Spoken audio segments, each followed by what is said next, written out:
नमस्कार साथीहरू, जय माटो जय देश। सानो भिडियो क्लिप लिएर आएको छु। अत्यन्तै खुसी लागेको छ। नेपालमा नेपाल सरकारको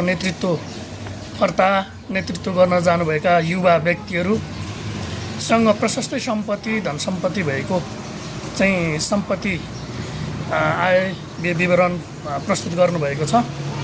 मलाई लाग्छ आफै सम्पन्न सक्रिय भएर जानुभएको छ सरकारमा।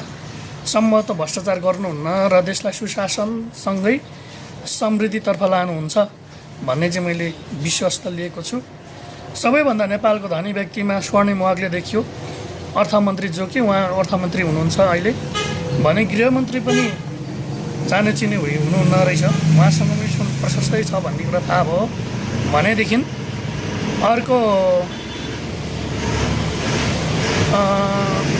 अर्का अहिलेका चाहिँ हाम्रा सम्माननीय प्रधानमन्त्रीज्यूसँग पनि उत्तिकै मात्रामा चाहिँ सम्पत्ति भएको सुसम्पन्न व्यक्ति देखियो भनेदेखि सबै डोलप्रसाद अर्याल पनि अत्यन्तै रिचम्यान होइन, धनी व्यक्ति हुनुहुँदो रहेछ।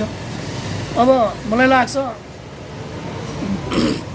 मलाई लाग्छ श्रीमतीको साडी किन्नुको लागि, कुर्ती किन्नुको लागि, चुरापत्ती किन्नुको लागि, आफूलाई कोट प्यान्ट किन्नका लागि र आफ्ना छोराछोरीलाई राम्रो ठाउँ पढाउनको लागि पैसा चाहिन्छ जस्तो लाग्दैन। तपाईँहरूलाई आफै सक्षम हुनुहुँदो रहेछ।